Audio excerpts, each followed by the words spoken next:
Hello, welcome New Zealand. This is Bruce Arrell here. I'm the director of the Goodfellow Unit, and tonight we've got a webinar on the New Zealand Cardiovascular Disease Primary Care 2018 guidelines. We've been looking forward to these with great interest, and tonight we actually have our largest audience of all time, 670 I think we've got people signed up, so that's fantastic. So my guests tonight are from the National Heart Foundation. We've got Fraser Hamilton, who's actually in Hamilton at the moment, who's the primary care champion for the Heart Foundation, and with me in Auckland, who's driven up from Rotorua today. Thanks for that, Gerry. Welcome. Who's a cardiologist in Hamilton, and he's the medical director of the New Zealand Heart Foundation. So if I can just hand over to Fraser now to give us an overview of the 2018 consensus statement. What does it mean for my practice and patients, Fraser? Over to you. Yeah, okay, thanks, Bruce. Yeah, well, thanks for the opportunity, I guess, on behalf of Gerry and I, so thank you. It's taken a while to get to here, but it's not a guideline as such, but a lot of work went into the consensus, so we'll go through it, eh? Let's have a look. We've just picked out, maybe some of the key points here. We haven't been exhaustive for this particular slides, and if people want to read the detail, the actual the body of work is available on the Ministry of Health website and on the Heart Foundation website. It'll also be available beside the webinar on the Goodfellow website too, so multiple places. Yeah, great. Right, next, Paul. What is it? Oh, good. So why change? Why do we have a new consensus? There are two factors really that are driving this. The first one is the realization through Rod Jackson and his work with the PREDICT data set that the current calculator in use, which has been used in New Zealand since the early 2000s and is a modified Framingham data from the US, has become increasingly inaccurate over time. So it was almost perfect right at the start, but over the last 15 years it's drifted away, such that if you're at high risk on the current calculator, it might be overestimating your risk by almost 100%. Alongside that, so alongside the realization that the tool we're using probably isn't fit for purpose, is also the acknowledgement across the world really that there's a benefit to treating people with medication at lower and lower levels of risk. Cochrane, the European Society, the Americans, NICE guidelines, and so on and so forth, have all in the last 5 to 10 years lowered the point at which they suggest that people at least consider being on medication for the treatment of their cardiovascular risk. So those two things really happening almost concurrently have really led to the change that we're going to have to come across in the next year. So one part of what we're going to talk about now is really the second part, the part about the fact that we're going to have to change the way we address risk.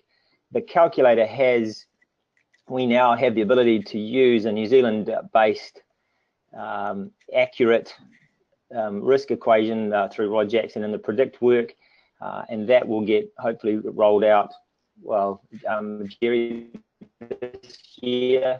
And so we will later on this year, we'll have both a perfect, accurate, again, New Zealand-based calculator with our own data, and one of the biggest data sets in the world.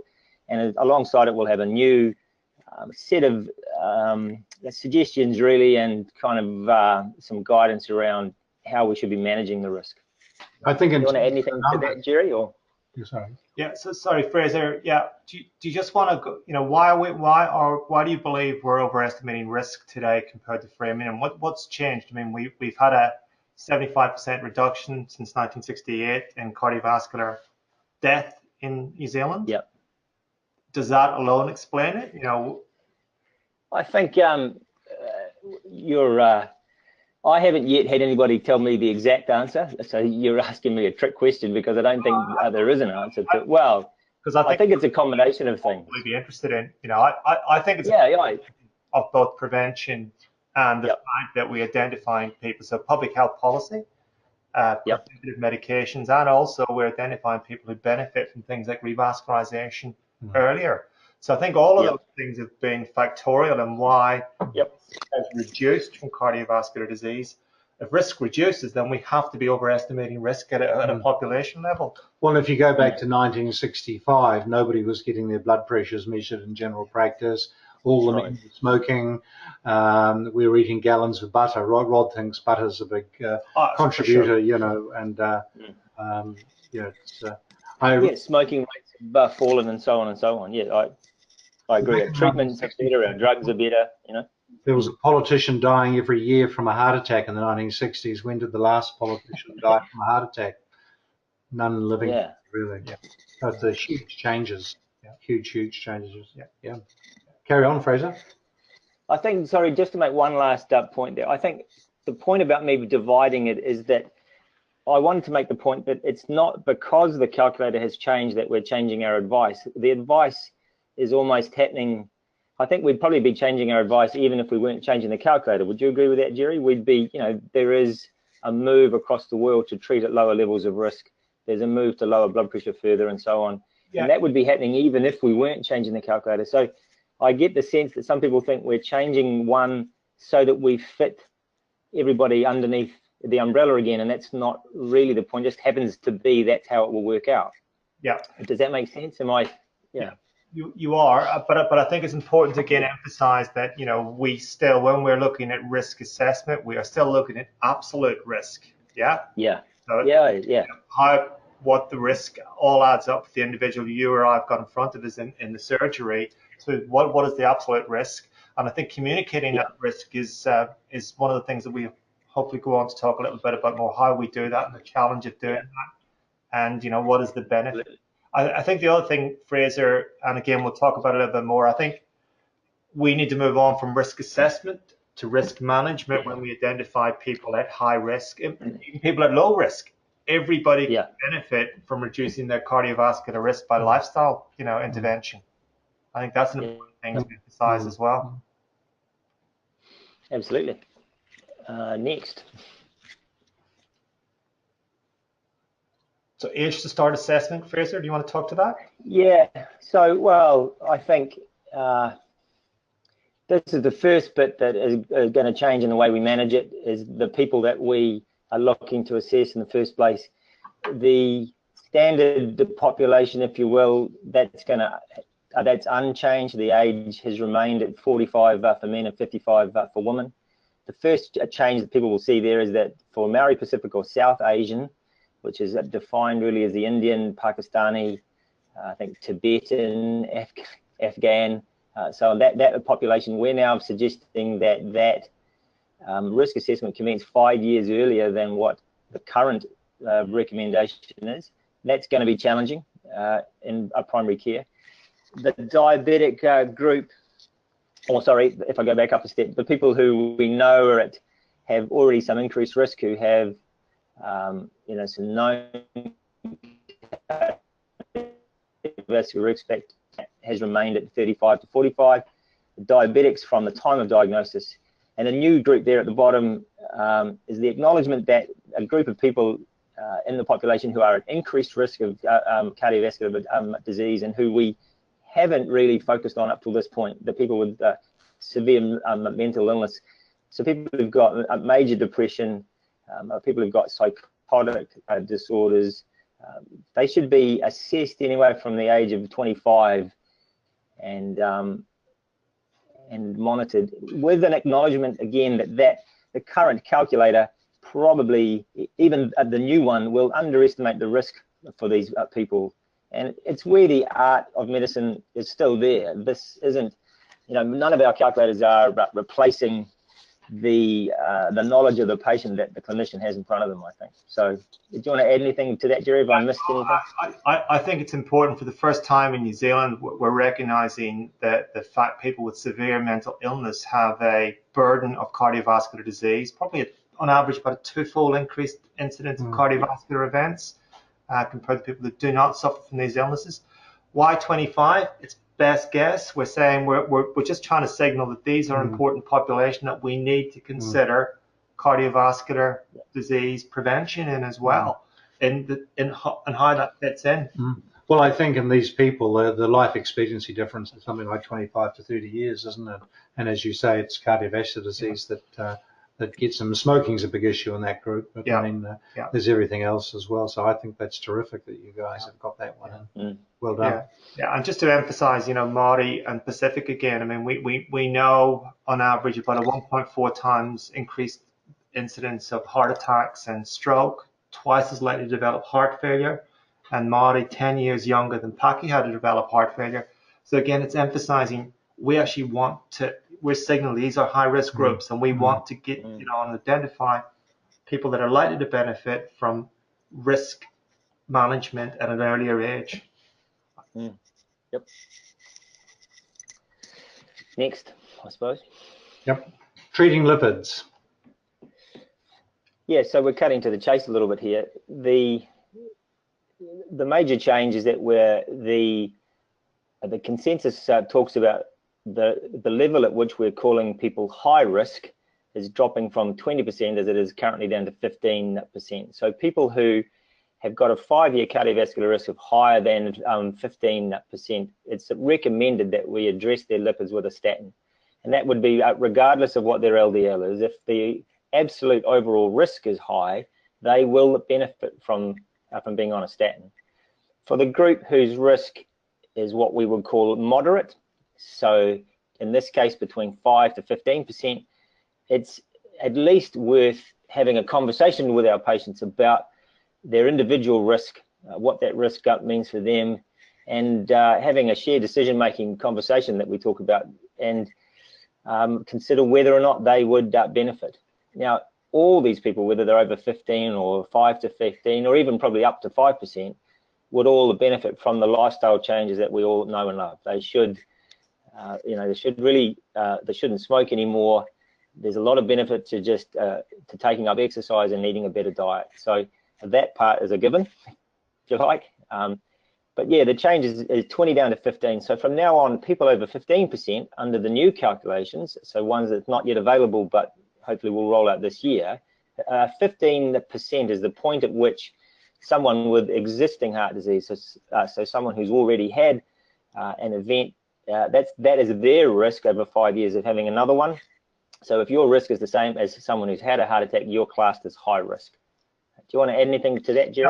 No, it's an important point to emphasize, isn't it, that, you know, so CVD risk assessment greater than 15%, the risk equates to someone who has had a previous cardiovascular event, which is why we're recommending these patients, if identified, there is a conversation where you talk about managing reasonably aggressively and treating to target lipids, blood pressure, and all other modifiable risk factors. So that's a really important point. So 5 to 15%, as Fraser mentioned, identified as intermediate risk. Important to have a conversation.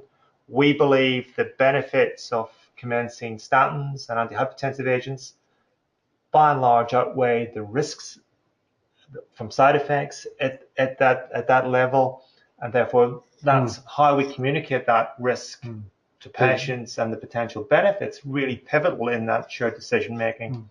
They're remarkably side effect free, aren't they? We've actually got a question here which may be worth answering at the moment.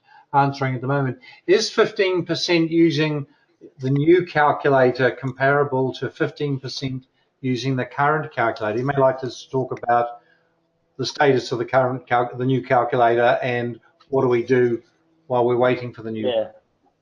Fraser, do you want to answer that? Look, yeah, well, I'll give it a go. Look, the short answer is that there is no easy way to guarantee that 20% under the old calculator equals 15 under the new one. It won't be exactly like that, but for all intents and purposes, for the ease of being pragmatic at the moment, people who are at high risk currently are going to be at high risk under the newer calculator when it comes out. Now, there will be some people around the edges who will probably drop from high down to moderate.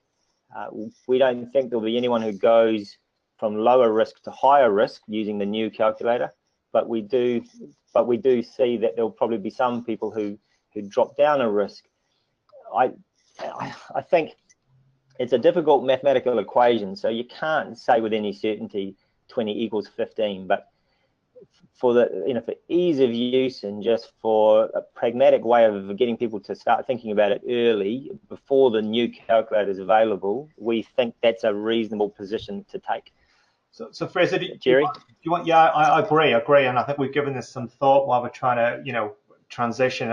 We're as frustrated as everybody else is that we haven't got the tool available to coincide with the release of the consensus statement.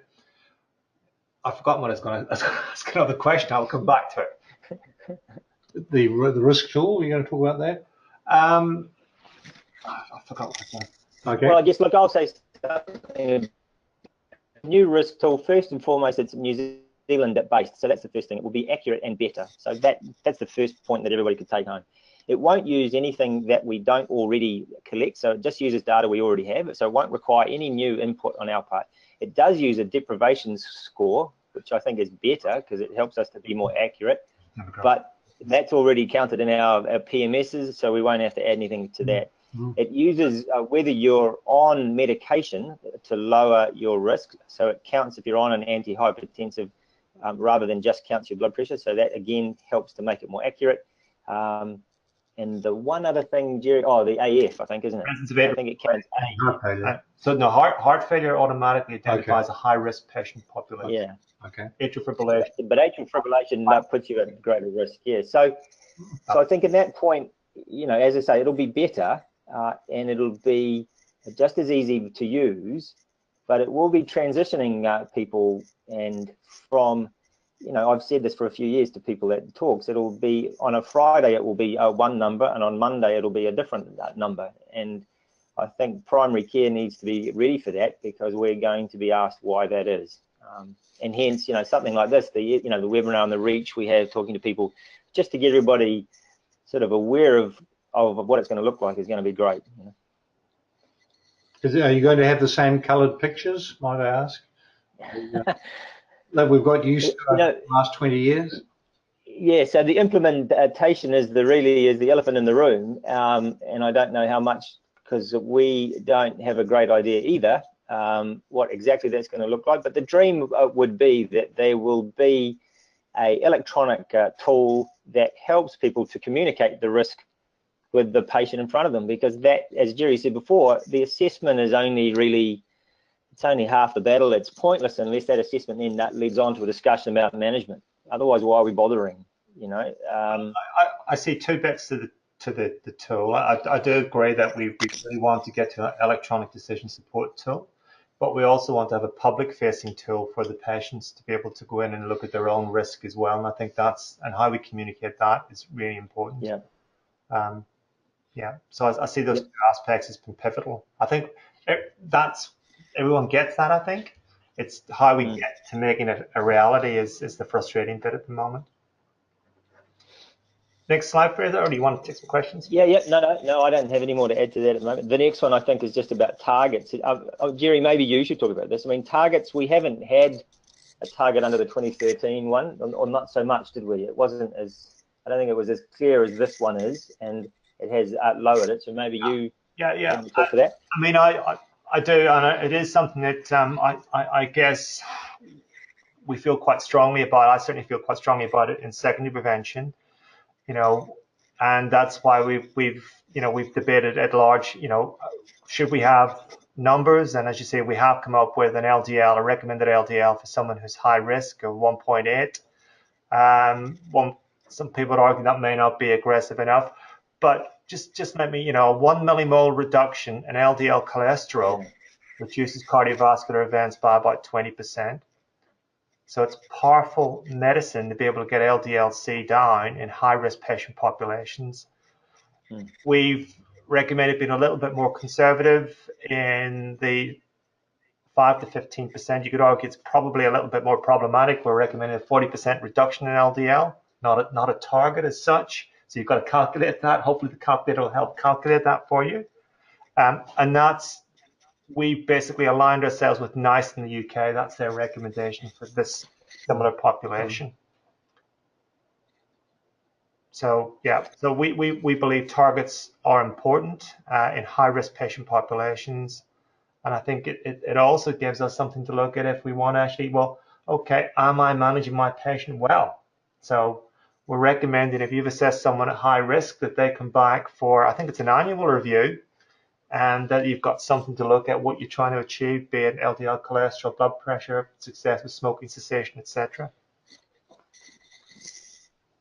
Fraser, from your point of view, any comments about targets? Do you think I know we tend to polarize people with targets. Do you think Yeah, that's right. And we might ask Bruce as well. Oh, I think I come across people who quite like targets, and I find that people who don't like them. I think, but I think the evidence is there, so I think it's reasonable to have it in the way that it is. And as you say, we haven't plucked these numbers out of the air. We've gone with NICE in the UK for the moderate level, and I think that's appropriate. The other way to think about it, I guess, is to say, well, maybe we have to remember that we probably should have people on perhaps the maximum amount they can tolerate. Because if we're going to treat, like if we're going to bother, then we should be treating to get it down. Yeah. Well, I think also negotiation with the patient is always that's right. Yeah. Absolutely. How they to keep going. I think that primary care is a place for negotiation. I think for a lot of absolutely, we give people the numbers and let them decide.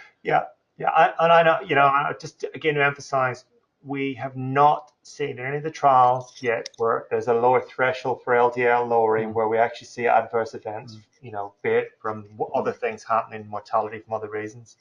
So the lower the LDL, particularly if you're high risk, the better. So we're getting lots of questions coming in, but carry on, gentlemen, and then we can take the. My colleague Linda asks, are you going to have smiley faces like the Canadians on your risk table? And right. I think Gerry likes that. Well, I find that just so perfect to show to patients, so they can just look and see what it is. And, but I like the trajectory that we've had to be able to show the potential benefit of intervening. I think so. So again, what we're sort of alluding to is risk communication. The tools to use it are a critical component of all of this. And from some work we've done, you may not be familiar with it, Fraser, but patients do prefer pictures to numbers. I mean, I think we live in a numeric society, and people have trouble with numbers, but they are fine with pictures. So. Absolutely. Yep. I haven't got the slide in front of me, Gerry. Maybe you should. Blood pressure. To remember what it says. So again, we've tried. I guess. Oh, there you go. When we looked at this, we looked at all the available evidence base that had just accumulated over the last 3 to 4 years, telling us that we probably don't do blood pressure nearly as well as we should. I guess we're all guilty of it as practitioners. Someone rushes into the surgery, we find reasons for letting them off. The blood pressure's a little bit high. And I think we recognize that there is benefits of using ancillary assessment of blood pressure today, ambulatory and home blood pressure monitoring. And so that's recommended as something to consider if you've got someone you consider maybe white coat, and we know about 1 in 3 people may be white coat. We've also looked at the available data, and most of you are probably aware there's been a lot of trials in the last 12 to 24 months and a big meta-analysis suggesting that the lower the blood pressure, really the better. And we've picked, consistent with some of the other guidelines that have been released recently, the American guidelines. We've recommended if your blood pressure is 140/90 and your risk is high, that we should get on and treat blood pressure in that patient population, aiming for a target of 130/80 in the high-risk population, and have a conversation in the intermediate risk population about the benefits of blood pressure lowering. And that's lifestyle, in addition to having a low threshold for commencing a pharmacological agent during that shared decision making. And anybody who we're looking at treating blood pressure, we're recommending a target office blood pressure of 130/90 that translates into a home or ambulatory reading of around 125/80. And I guess I sent Bruce and Fraser a copy of a trial that presented last week around ambulatory blood pressure monitoring. Just re-emphasize this. The first large randomized trial that's emphasized the benefits of ambulatory blood pressure monitoring home monitoring, really, home and telemonitoring at bringing down. So a 5 millimeter systolic drop in blood pressure equated to a 10% reduction in MI and a 20% reduction in stroke in that trial. So it was an important trial. So just again emphasizing what most of us are already doing and have incorporated into our practice, the benefits of home and ambulatory monitoring. Certainly very helpful when people have a blood pressure machine at home, I have to say. When interesting you say white coat hypertension 1 and 3, I must admit I'm surprised how often it is. I have a patient population with not much money, but when they have a home machine, it's incredibly useful. Yeah. Anything else, Fraser, about blood pressure? Look, I just make the point that we have, it is, you know, the consensus is pretty good in the way that it's written. It's pretty pragmatic in the sense that there is a lot there about realizing that, you know, driving low blood pressure might not suit absolutely everybody, particularly the elderly. So, you know, the statement is pretty, it's pretty sensible. It sort of says, look, this is the target, but we understand that that's not necessarily, you know, right for everybody in front of you. And again, back to the art of medicine again, we're not really telling the clinician how to do their job. We're just making a suggestion, and, you know, people will know their patients are better. But, you know, I think, as you said before, Gerry, the key probably is lower is better. And, and that, you know, you and I talk a lot about how we let people off a bit and how we probably need to, and I often look at my own practice and think, well, gee, you know, maybe I should let this guy off because that's 4 in a row that I've let him off. And maybe, you know, maybe I need to do something about it. So I think if the best thing it does is just creates a bit of awareness amongst, you know, the primary care that, look, you know, we should probably try and get that a bit lower. I think it's going to make a lot of difference. Yeah. Just make a comment on the elderly. I don't think we should be leaving the elderly if they're in good shape untreated. Absolutely. The biggest gains are in older people, 80 plus. Sure. So if it was your mother or grandmother, then I think you'd. And I think it's an important point, you know, because don't forget as well that it's high blood pressure begets atrial fibrillation, which is a common thing in elderly people. So right. And a risk for heart disease. In general. Aspirin. What's next? Aspirin, Fraser. Oh, aspirin. Right. Well, I mean, again, Gerry, maybe. So, you know, the pendulum swings. So I'll let you talk about it, perhaps. Well, it's an interesting area. It's a very topical area, and you know, I guess let's deal with the bits that we don't believe there's any evidence in at the moment, and that's in the intermediate or low risk patients. I mean, we don't believe we believe there's probably more evidence of harm from aspirin than benefit. In the elderly, we believe there's insufficient evidence to support recommending aspirin for primary prevention alone in elderly patients, but we believe probably aspirin may have a role to play if you're less than 70 and your risk is high. We talked about whether we should factor in what we know about, you know, bowel cancer and aspirin's potential benefit at reducing bowel cancer, but we felt that our brief was to talk specifically around CVD. Well, I think the certainty around the bowel cancer thing is still a little bit, you know. But I mean, I guess the real issue here is we're going to have people on aspirin until they're 70 and then have to stop them. That's exactly right. Stopping medications is something we are not good at doing. And, no, look, absolutely. Included, you know. But it's I think there's the big Australian aspirin study, which is probably going to answer that question, and Mark Nelson and that group. So I know Rainer Ellie did some quite interesting work on this a while ago, showing that actually probably wasn't a good idea if you're over 80 to be on aspirin. It's not a benign drug, is it? No, that's right. The benefits were way outweighed by the harms.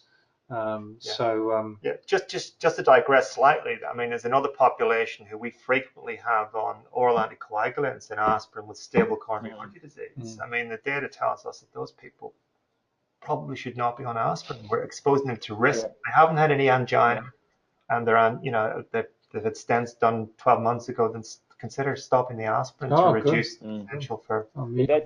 That's a great audit. If there's people out there looking for an audit to do this year to get their CME points, that's a brilliant audit, I think. You know, find out people who you sort of inadvertently almost have still got on aspirin and warfarin, because it can be quite historic. And as you say, you know, they don't need to be on aspirin as well. That might just be increasing their risk. Yeah, and I saw someone last week, Fraser, and I did exactly. I stopped the aspirin, but I mean, as Bruce says, stopping drugs. We're not programmed to Being do a well that. patient, you know? Yeah. So, right, what are we up to? So the next one is the intervals of risk assessment. Do you want to Right. just comment about why? Because some of the questions that we frequently get asked, I'm not sure if it's tonight, why 5 years, not 10 years like the rest of the world? Why do we Yeah, right. 5 years? Yep. So, yeah, the 5-year question. So, the response from Rod Jackson, whose work this is all derived from, is based around a few things. So, first of all, the predict group that we're deriving the new equation out of has only been followed for basically 5 years, or the bulk of it. So that makes perfect sense that the 5-year risk equation, because that's the data we have currently. As well as that, most of the other papers that have ever been published about risk of over 5 years. So he believes that would be sensible.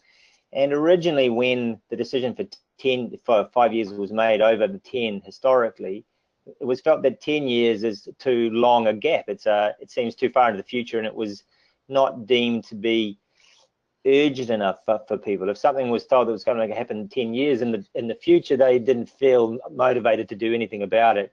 If you said that something would happen in the next 5 years, that felt a bit more real to people, and they were more likely to, to address that risk. So I mean, in a nutshell, that's why we're staying at 5 years. Do you want to add anything to that, Gerry? Did I miss anything out? I mean, a long time between drinks, isn't it? From 10, getting your risk assessed to 45, and then not getting assessed again to 55. A lot can happen. So I think that's a really important thing to recognize. I think we recognize that as clinicians. Well, and people are coming in more often than that, aren't they? So I mean, people come on average times a year. Yeah. So.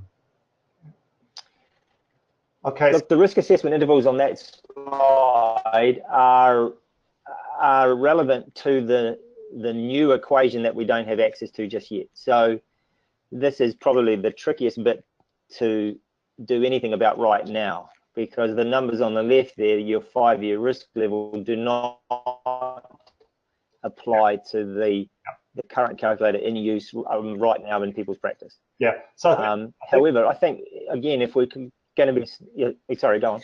No, I was just going to say, I'm sorry, going to steal your words here. I think it's, if you're looking at high risk, however that's defined, either using the old or the new, we're recommending that high risk patients come back for an annual review, and that you're actively managing their risk factors, a la the current consensus statement. So treating lipids aggressively, treating blood pressure aggressively, smoking cessation, lifestyle, etc. Yeah.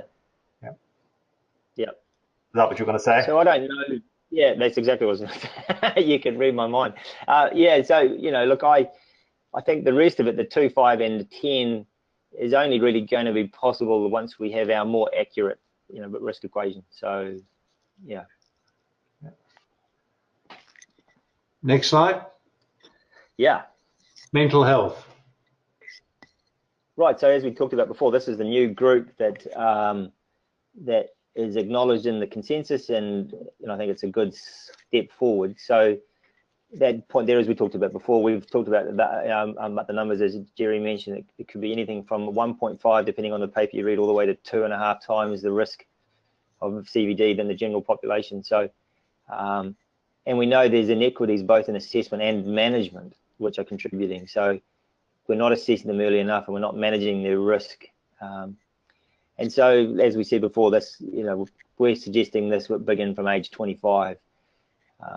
But again, I just want to make that point one more time, that the equation might not necessarily be completely accurate for this group of people, because it's not.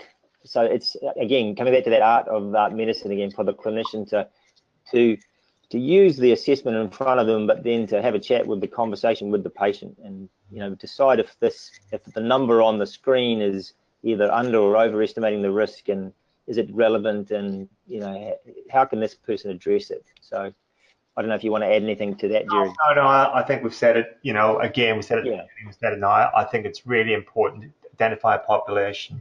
Let's think about CVD risk and management of that CVD risk if it's high.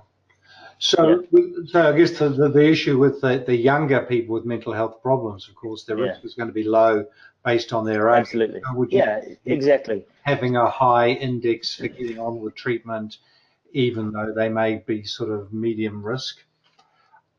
Yeah, really good question. I mean, we're research going on with Ruth Cunningham and her group that the foundation's funding is going to hopefully identify a little bit about that, about when do these people actually develop problems with cardiovascular disease, which will inform us a little bit more about that. So I guess you're never going to have a randomized trial on that population group. So it's going, as you say, Fraser, art of medicine, bit of science. Yeah. I think, you know, like as I say, to me, like in my personal practice, this means that the guy who I now have taken over from the DHB in prescribing the clozapine, and I'm worried about his blood count, well, I should be taking his blood pressure every time. Yeah. And I should be doubling my effort to get him off the smokes. Yeah. And I should be making sure I do lipids every now and then, because I should be looking after him medically, and you know, not only by prescribing the clozapine and just letting him go because he's young and 25. You know, he's at high risk, and so I should be putting just the amount of effort into him as I do into my 60-year-old diabetic Maori man, you know, who smokes with high blood pressure. So, yeah. And some of these antipsychotic agents, we had a 28-year-old die on olanzapine, you know, with diabetes and terrible lipids. So, you know, these drugs mess around with the you know, the metabolic stuff. Yeah, it's pretty wild stuff. So and they're complex patients to manage, aren't they? Yeah, that's right. Yeah. But they deserve the care. And I congratulate you guys on considering them, because they frequently get left out of everything, don't they? Yeah. Next slide. Yeah. What can we do now?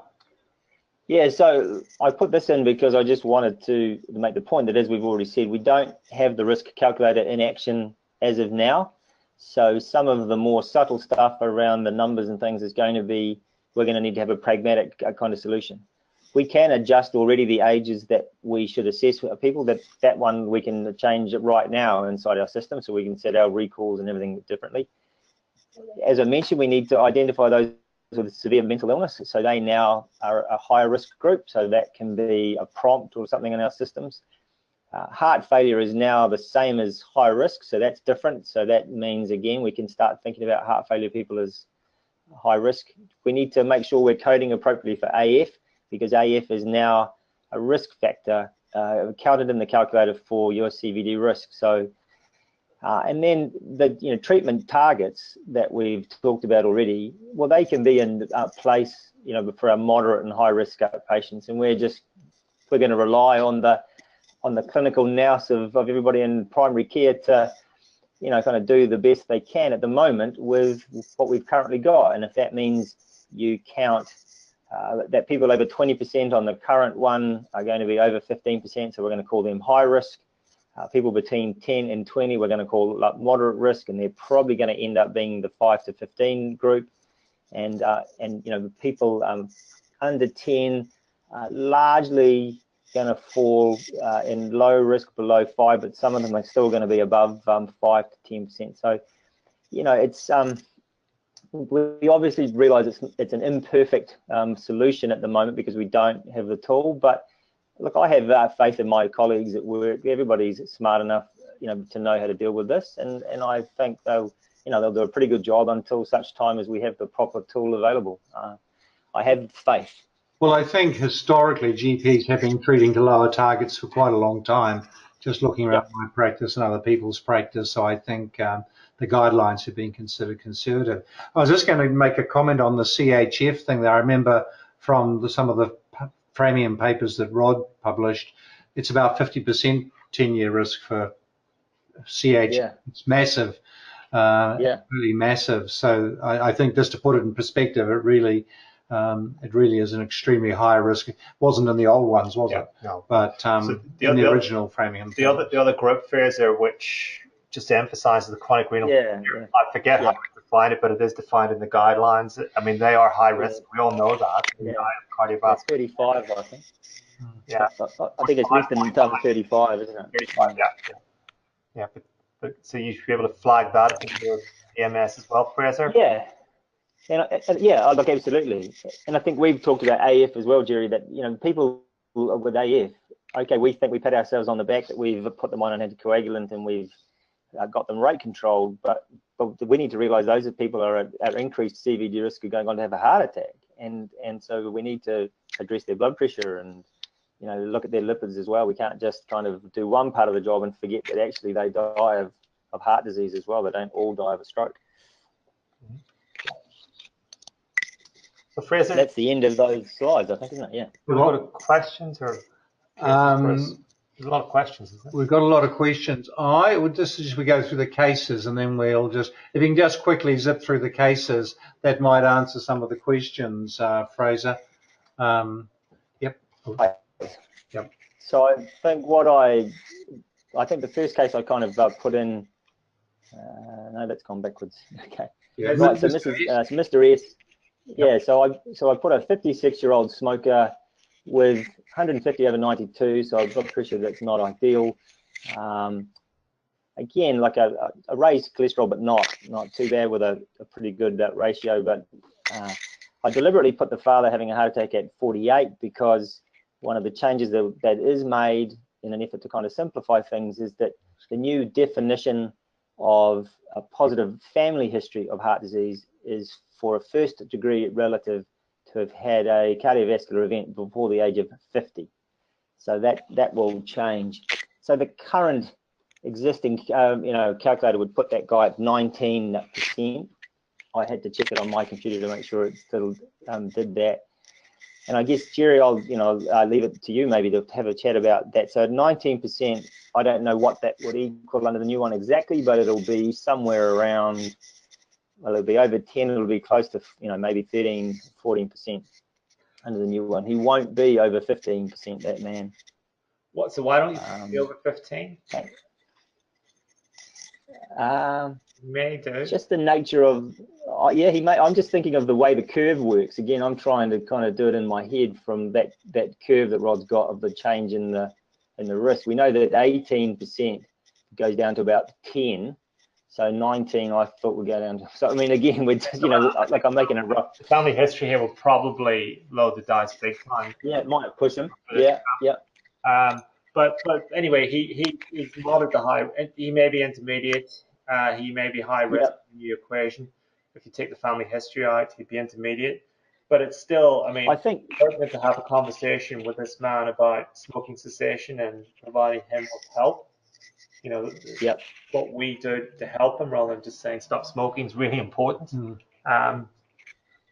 Looking at blood pressure, Fraser, 150/92. I mean, I think it's something we would encourage, active management of with a target 130/80, and trying to look at his LDL. So what's the LDL? I assume his LDL is probably 3 point something, aiming for a 40% reduction in LDL. But again, we know if he is intermediate risk, the benefits of pharmacotherapy in addition to lifestyle intervention probably outweigh the risks, and that's.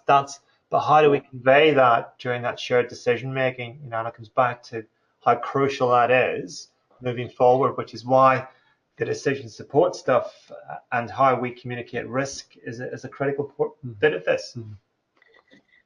Does ethnicity have a deliberately factor in here? Yeah. So if this Thai or Indian man, what would that do? How would that? That's exactly right. Actually, that's why I left that out, because I wanted to say, what if he was this, or how would it change if he was that? I agree with you. And I deliberately kind of made him such that none of those individual risk factors would necessarily flag anyone to panic, but the combination of them all added up is where he derives all his risk from. Yeah. But I agree. If he had ethnicity as well, he'd be definitely over the line. 15%, and ethnicity is a factor in the as is. Deprivation status. Yeah, I think the key point, the 5% that we've been adding on for 15 years was actually remarkably, prescient of right at the time, because it worked out perfectly at the time. It's just that over time it's become a bit inaccurate as well. And with the new one, it will no longer be just a blanket 5% kind of rule. It will be, it's a risk factor factored into the equation itself. So again, much more accurate than what we currently do. And his smoking is going to be driving a lot of his risk too, which is sad, isn't it? I mean, you know, stop smoking, he'd come down considerably, but I think he looks like a bit of a time bomb to me. I'd be having a bit of anxiety about him.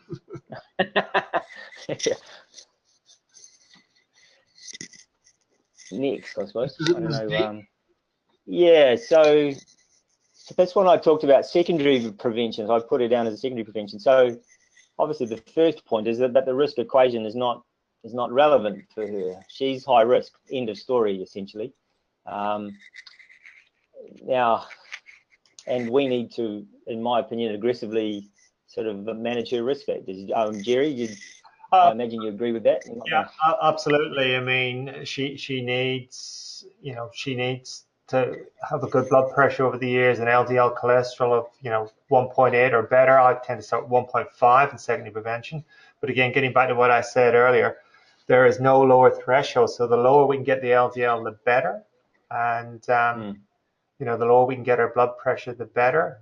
It's just you know, I guess it's communicating the risk to this patient is vital to get her engagement and what she can do for herself as the years go by. Aspirin's important here, isn't it? Yeah.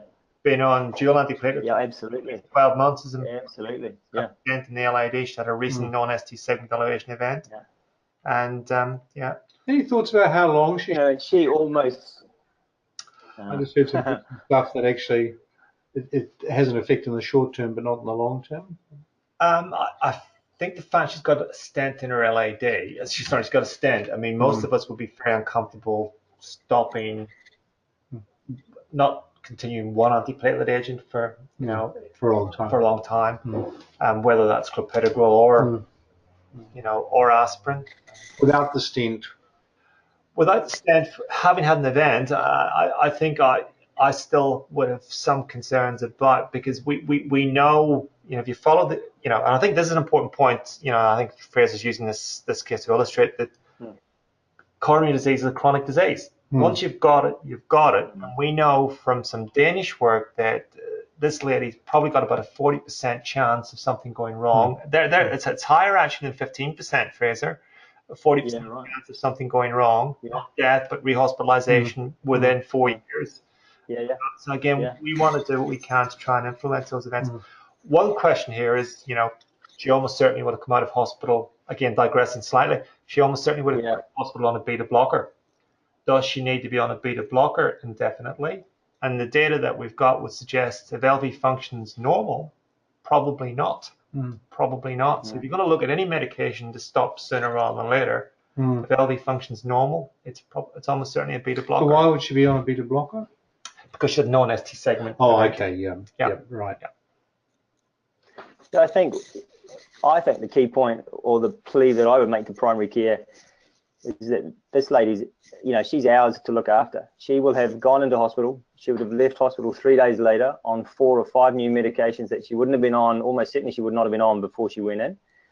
And she's ours, you know, and we are the ones who need to make sure she stays on a medication, to make sure she understands why she's on it, because we know people don't routinely attend rehabilitation classes. We know that, you know, if people left on a weekend, they might not even got a discharge summary. So you know, primary care need to step up to the plate a bit here. And these patients are ours, and you know, take a bit of ownership. Yeah. And also, Fraser, for you to understand, you know, how to troubleshoot dyspnea, for example, on tachycardia. Yeah.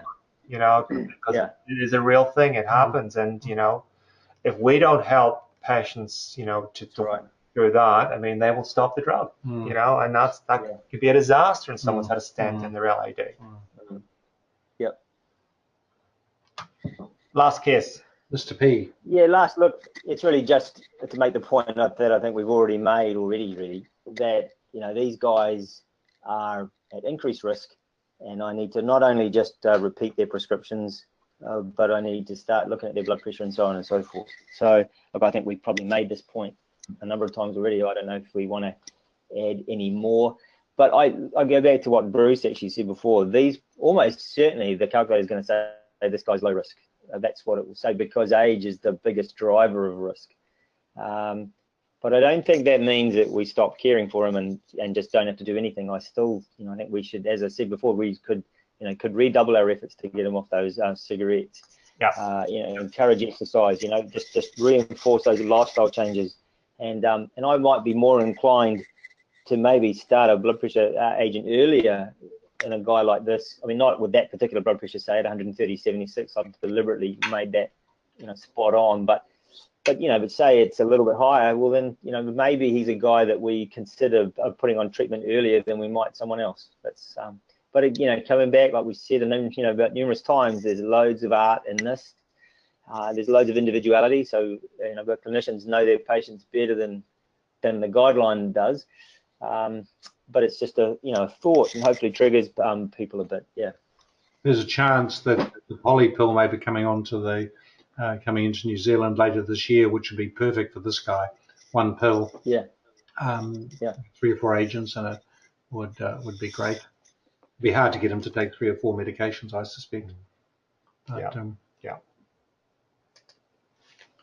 Okay, so we're ready for some questions, Fraser. Sure thing. Why not? So Chris actually sent us one before we had the webinar, and he talks about a patient who he looked at with a total cholesterol of 7, an HDL of 1.6, an LDL of 4.8, so the ratio is 4.5. This is a 49-year-old man who's got 2% on his BPAC calculator, and he's taking 40 milligrams of atorvastatin. I presume that's the cholesterol level on atorvastatin, in which case it's probably much worse. Should he stop it? And I guess this is one on the margins, isn't it? Yeah, so I mean, look, as you say, if that's the cholesterol on the statin, then we have to assume it was a lot higher, and it was probably, I'd make a guess, it would have been, the total would have been over 8. And so the current, or even the new consensus, would say that anyone with a total cholesterol over 8 probably has some form of familial hyperlipidemia, and we know that they will benefit from being on a statin. So I think his numbers on treatment are probably less relevant, if you like, than the numbers off treatment were at the very beginning. It's a really good question. Just send in a message to say if that cholesterol level is on a statin or not, because it wouldn't. But Fraser, yeah, just that. So, what would your thoughts be if he was statin naive? That was his lipid profile after he'd been given a bit of dietary advice as appropriate and lifestyle advice, and he comes back and that's his lipid profile still, with a risk assessed at around 2%, 5-year risk 2%. Yeah. Look, that's a really good one. So to get 2%, he can't have any family history of heart disease. That has to be negative. He can't be a smoker. So that's a very low risk for a guy with a total cholesterol of a 7.6. But his ratio is pretty good. His ratio is fairly low. So he's got quite a high HDL, which we know is fairly protective. But look, to me, the guts of that would come down to the conversation with the patient. So if I said to the patient, look, here's your risk. Your risk overall of having a heart attack looks like it's fairly low, but it's probably higher than it would be if you had a normal cholesterol. And so, what do you want to do about that risk? How relevant is that to you? And so like our job is about giving them the information, really, and a little bit of guidance, and allowing them to come to a decision that suits them. I'd feel quite uncomfortable telling him what he should do. Here's what you have to do. I'd like him to reach a decision that's right for him. It's a bit waffly, but that's what I try and do. I guess the issue is, how do you inform him? What information does he need to make a decision? And that, I think, in the current system is not that easy. Yeah. Yeah. Well, look, as we talked about, but before we went on, if he was in Australia, over 7.5 is the point at which they would advocate a statin in that man. So even if he's a statin naive at 7.6, if he lived in Sydney, they'd put him on a statin. So it's, the 0.8 that we put them on and 7.9 we don't. I think we all have to accept that's not a black and white line. That's a continuum, and it comes back to the quality of that conversation with the guy, and let him know, look, you're not jail here just because it's a 7.8, it hasn't crossed the 8 threshold. It's just, you know. So would still we high. advise them to go to Australia, yes or And is no? it increased risk? Yeah. Okay, next question. Will the MET calculator be updated to reflect accurate numbers? My guess is the answer to that would be yes.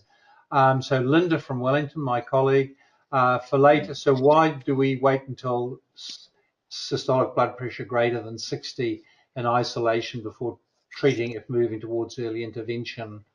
That's a question, I guess, about when to start getting twitchy about blood pressure. Yeah. So it's a really good question, Linda. And we had a lot of debate about it at the among the group. I mean, I tend to look at what else is going on, and someone with a systolic blood pressure of around 150, consistently around above 140 to 160, I will look at, does the ECG show left ventricular hypertrophy? I'll consider potentially doing an echo in some of these patients as well to look for hypertrophy. and organ effect from high blood pressure. So again, I think it's coming back to you've got to individualize some of what you do between, in those patients between, 140 and 160 with blood pressure perhaps been the only thing going on. We've tried to still, we believe in this country in the concept of absolute risk. I think it's an important thing. But acknowledging there will be some patients where you've actually got to look at, okay, well, this man or woman does have important hypertension. It's a word Rod hits, but hypertension, we see as clinicians, it exists. And looking at what else is going on to, potentially start management sooner rather than later. Yeah. Actually, I was just going to make a point. Actually, Rod was the champion of absolute risk worldwide. He actually put it on the map. So here's a question here. Why do we look at 5-year risk rather than 10-year risk? Well, originally it was because all the trials tended to stop at 5 years. Is there any other reason why not going for 10? Or Fraser, do you want to just bench? You mean you've spoken to that already? I mean, I think 10 years is between assessment. Going back to that patient that we talked about earlier, he would not get his risk assessed again for quite a long time.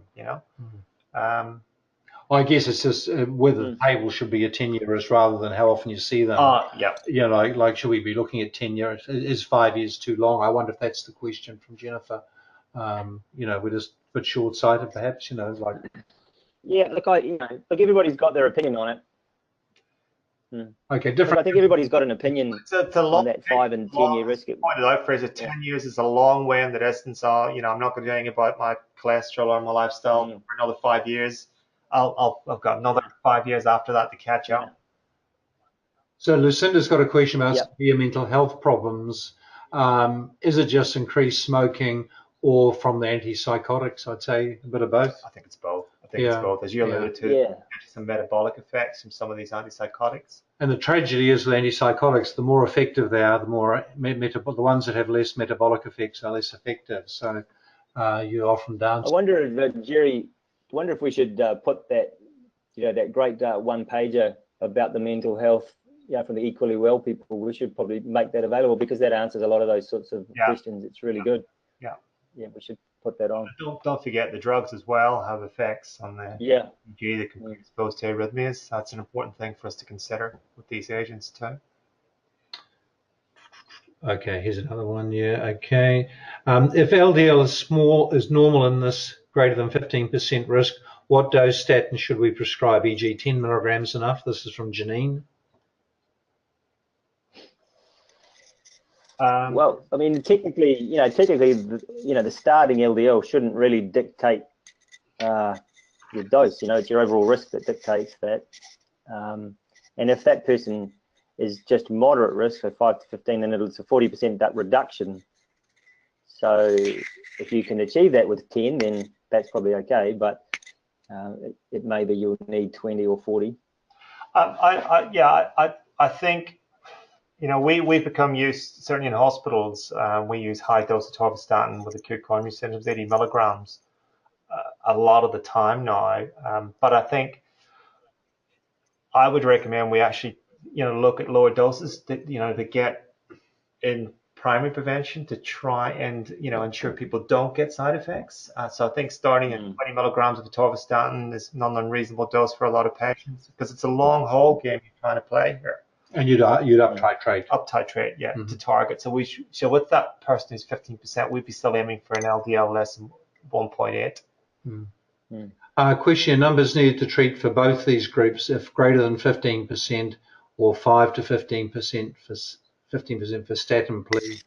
So with the greater than 15%, you'd assume a third reduction, which would give you 5% NNT of 20, and 5 to 15% if you take the middle there, a third reduction's 3%, 33%, 33, NNT of 20 or NNT of 33. Are we in agreement there?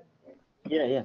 Okay. Actually, just going back to the one just before that, Gerry, just to emphasize that point. So let's say, for example, let's say someone comes into hospital and has had a heart attack, but their LDL is only 1.7.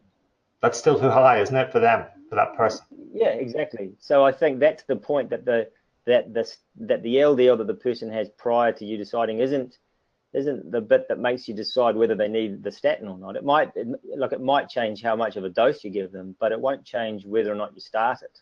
Correct. Yeah.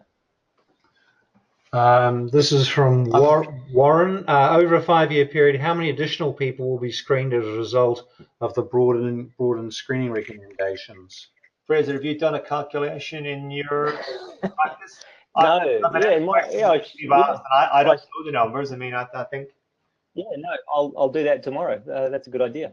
No, I haven't done that. I haven't figured it out. I thought Rod did have a number for us, didn't he, of how many people it would increase? Yeah. Look, that's going to be a really challenging group. Each age band, because that's the number of babies produced each year. So if you're dropping the age band by 5 years, that's 250,000 people. It's going to be super challenging because they are the group of people that we had trouble with getting in the last 5 to 10 years with our risk assessment program. Those young Maori men in particular, really difficult group to engage. And now we're lowering it even further. I agree with everybody who's got angst about that, because I think it's going to be hard. Okay, up to what age would you treat lipids? Is over 80 still recommended? This is from Mika. Shall I go that? I mean, there's no. Well, the age itself is not the. Yeah. Go ahead, Fraser. No, it's not. Well, I was going to say age itself is not the driver. If they're a fit and healthy elderly person, I wouldn't see why I'd take them off something. Yeah. But if they're, there's no lots of other comorbidities and their quality of life, or they're not expected to survive, then. So the question, refers to the lack of evidence in elderly patients for benefit from statins and some of the other treatments that we use. But we've got, I turned around, women's the same thing. You could argue that women are underrepresented in the trials. There is no benefit. There's no evidence to say they don't benefit. So I think that's the practice that I tend to. I thought there were some meta-analyses showing that when you pull the older patients out of trials, there is a benefit. But there's no big trial in older people. Would that be right? Enough. Yeah. Okay, that was my understanding. Okay. You consider statins. Do you have a decision aid to help this conversation? Some actual percentage risk of side effects and NNT with statins to prevent an MI. This is from George. So George, yep, that'd be great. I'd love that. But that really is one of the things that we want in the decision support tool for you as a practitioner. To actually be able to communicate risk. And we also want patients to be able to access this with a patient fronting tool as well. So it's vital. Question here from Lillian, 5 to 15% also regardless of LDL? Right, to start a statin. Well, yeah, again, I don't think the LDLs shouldn't be necessarily driving, it's the overall risk that is driving my discussion with the patient. But let's turn that around. Let's say the LDL is 1.8 or 2, and yet their blood pressure is high. Well, maybe I'll address their blood pressure first. Maybe the patient wants to do something about that first, or they, So I mean. Yeah. Yeah. I guess you wouldn't be so we wouldn't be recommending. I guess that's the wording of this. We haven't quite got it. If someone's LDL is 1.8, which is highly unlikely, you're not going to be recommending a 40% reduction in someone who's 5 to 15% in LDL. You don't see many New Zealanders with an LDL 1.8. No. Japanese maybe, but not Yeah. New Zealanders. Okay, so this is from Gerry. He's a sort of aim, shoot, and leave. Are we needing to treat with statins to a specific target and keep chasing that target with repeated measurements, or should we just put them on a decent dose and know they're getting benefit? Presumably that's around primary prevention. What do you guys think? Fraser? Yeah. Honestly, I think there's probably merit in either, but the consensus, went on the side of, treating to targets. But if you look across the world at different guidelines, they've all done slightly different things. So, to me, again, it comes back to the individual conversation with the patient in front of you. Yeah, but I mean, if, for example, if they say to you, I will not take a higher dose than 10, well then, there's no point in me keeping, checking their lipid profile. If they're only going to take 10 and I can't increase the dose, then there's not much to be gained by, by continually checking it every 3 months, Okay, good. A question here from Graham. 80 milligrams of atorvastatin the current recommendation? This equates to 160 milligrams of simvastatin. Is evidence clear for all-cause mortality in association with dose? I guess we've got some trials in the acute coronary syndrome arena around high dose atorvastatin. Date back many years now, so we've used that, but there's no recommended dose at which you're gonna achieve maximal benefit. I think it's LDL, and trying to bring LDL down is the key. So how hard do you try? Do you start getting people onto rosuvastatin? Yeah. They have to pay for that themselves. Yeah, they have to. Well, currently they do. I mean, it's not far off coming off patent, so hopefully we'll have it available generically. I think rosuvastatin it's the most potent statin, and it's the best tolerated statin. So, seems to be that it's a milligram per milligram that's more tolerated, isn't it? Yeah. Why not use a 10? I see they just put the price up. E.g. mental health from Sam. I guess it's just trying to keep consistency, not using one risk for one population and a second risk, assessment. It's a little bit more complicated, but so again, we picked 25 as a pragmatic, signal really of cardiovascular risk in this patient population. I mean, it seems to me what you're saying with the mental health people, you do have to have a bit more of a close look at the risk factors rather than the total risk, because the total risk is always going to underestimate because of age. Yeah, because we know they die young, so that's what we do. Vanessa here, could you comment on the group of patients that are 80 years or over, or extremes of age that now fall into the high risk 15%, and the benefits of starting statins in this age? Well, you sort of answered that before, Gerry. You sort of said, well, if they're fit 80-year-old, if they're not, then not. Does the new calculator include BMI? My understanding was in Framingham, BMI sort of dropped out when you control for everything else. Doesn't influence. How much risk? This is from Tiffany. How much risk reduction is worth it? Some patients' statistical risk reduction on statins is a few percent. Is that a matter of informing patients? Yeah, I think so, Tiffany. Yeah. It's around how you communicate that risk to enable the patient to make a decision. We shouldn't be making the decision. I think that's the important thing. We should be seen as, being enablers to communicate risk. You agree, Fraser? Yeah, absolutely. Absolutely. For a patient with a 5% risk, what is the NNT to prevent one cardiac event over 5 years? Well, about 60 by my calculations. BMI is not. You do those calculations very quickly. I do them all the time. My head's full of numbers. I'm a bit geeky, Gerry. Is BMI going to be included in the new calculator? That's not. No. So interesting. This is the data that we have, as GPs, have collected. This is the stuff. It goes from your computer through a encryption process to Rod Jackson's unit. And how many? He's got over 500,000 now, hasn't he, Fraser? 500,000 now. Yeah, absolutely. Yeah. Premium's 5,000. Yeah, I think he's got 500,000. So it's the precision is amazing. Will you have a new tool like Know Your Numbers for showing patients particularly good for blokes? Kirsty? thinking of the men. Yeah, love to. I think all of these on the Yeah. Has access to coronary stenting been part of the improvement in risk profiles? If so, does prior stenting get factored into the new equations? Emmeline, sorry. So again, prior stenting is high risk. So if you're high risk, you're high risk, and you should get on, and you don't need to put that patient into the calculator. Get on and risk manage that patient. Okay. Graham, again, heart forecast still valid? Fraser, where are we with that? Because it's... Yeah, I'm not your heart forecast is no longer available, I don't think. Yeah. We are, because it needs to be adjusted, it'll have to be corrected and hopefully a new tool in its place. Look, as you've said multiple times, Gerry, we believe that's a crucial patient-facing one and a clinician-facing one. It's crucial to this whole process. Yeah.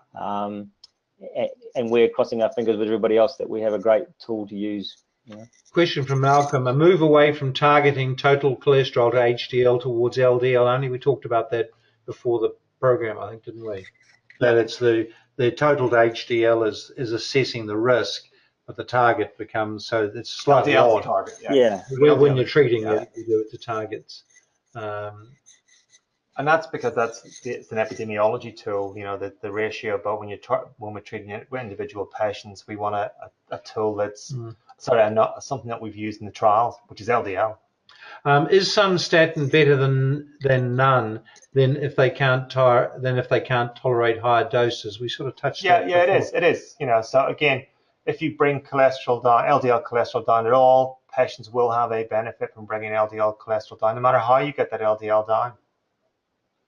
As well as that, we know that people have, you know, benefits over and above the LDL inside the vessel. So, you know, we have effects we can't quite quantify just from being on a statin. So, when patients can't tolerate statins, is there evidence of mortality reductions using easytrol? And there was just a recent paper in diabetics, I think, showed a benefit. That was 6% absolute reduction in events. I don't know if it was death. I don't think mortality was reduced. No, I think events were reduced. Yeah. But it seemed to be in diabetics, not in others. So it's certainly an option if you're twitchy about the cholesterol, I think. How do you feel about patients who have a very high HDL and LDL and a very low triglyceride? Do they still get treated with statins, or could this actually be seen as a good profile if the LD particles are shown to be small? Type A. This is from Nicola. That's too high this time. Yeah. But I think in general, she's probably onto something there. You know, because that patient will have quite a low ratio because their HDL is good, and we know that people with very high HDL tend to be protected. So it's, you know, it's a little bit outside of it's a bit complicated, but again, we've talked about it, it's the art of medicine. You know, it's just having a better conversation with the patient. Issue here from Gail about MARI patients will have 5%. Will they have automatically 5% added? And should they then be on hypertension medication even if a 5% risk? Well, no. So the 5% now is inbuilt, and it's no longer just 5%. So for MARI, I can't remember the number itself, but I think it's for MARI men, it might be, what is it, 1.6, 1.7, Gerry? I can't remember. So there's no longer a 5% a plus or addition. It's all built into it. The ethnicity is in there right from day one, and so the number is pure now rather than just distorted by a 5% push. Okay. Are you also recommending non-fasting lipids to assess LDL in view of the fact that fasting may actually be producing an erroneously good reading? I think I think we've stopped doing them, Bruce. Yeah. There's not that much difference between them, so we're reasonably comfortable with non-fasting samples. And you want your patients to get there, don't you? Rather than sort of worry about. I think the benefit of having the test at all outweighs any slight inaccuracy in whether it's perfect or not. It's fairly slight, you know. Are the blood pressure targets based on a one-off reading or a series of office readings? I think, again, that comes back to, what do you do in your practice? You don't make any decisions on one-off blood pressure reading, do you? You'll take you'll take a series of blood pressure readings. So again, it's you have to dance with the variability. Somebody here, Stanley, says hi, Fraser and Gerry. So, Hi, Stan. Is that AF at any age, even the young? Is that, you said something about preventing AF? So AF will go into the risk equation. So if you get AF at the age of 35 or 30, it will be part of your part of the overall population risk assessment. And you should have a study, and that's an important point to emphasize. If you get AF at 30, you should have a risk assessment done at the age of 30. So not, if you're white male, not 45, it's 30 if you develop AF. You sort of drop into the high risk group. Okay, so just a question here, Olivia. No reason anyone should be on aspirin and anticoagulants, e.g. ischemic heart disease and AF? So again, if you've got ischemic heart disease and you have not had any problems in the last 12 months, there's data to say that the benefits of aspirin really don't exist, and that there's more risk being on aspirin with bleeding in a stable patient with no angina, no ongoing symptoms. That is a patient group that we should seriously consider stopping aspirin, assuming the patient's well and stable.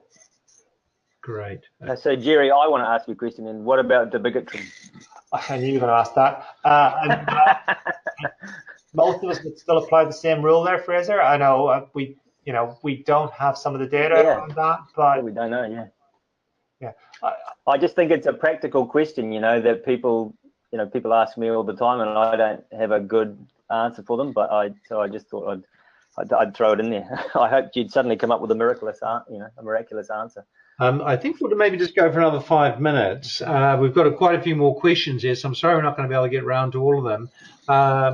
Maya had a question here. When considering AF as a risk factor, would you include PAF as a risk factor? Yes. So AF is AF. Yes.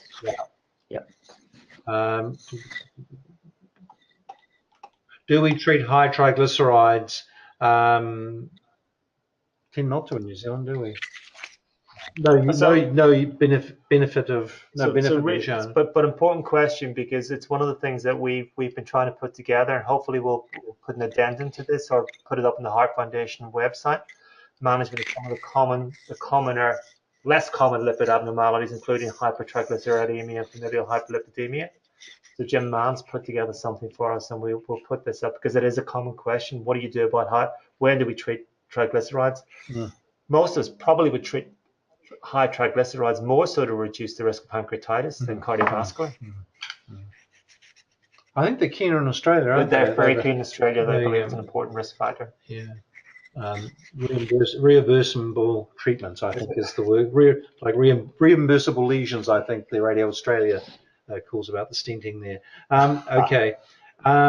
So Sam, are there any studies in statins in younger patients? I think it's all cohort data, isn't it? It is, yeah. They're very high risk families, and they follow them, and the evidence looks quite good, would be my summary. Yeah. But you can't do a randomized trial. There aren't enough people, and they're too high risk.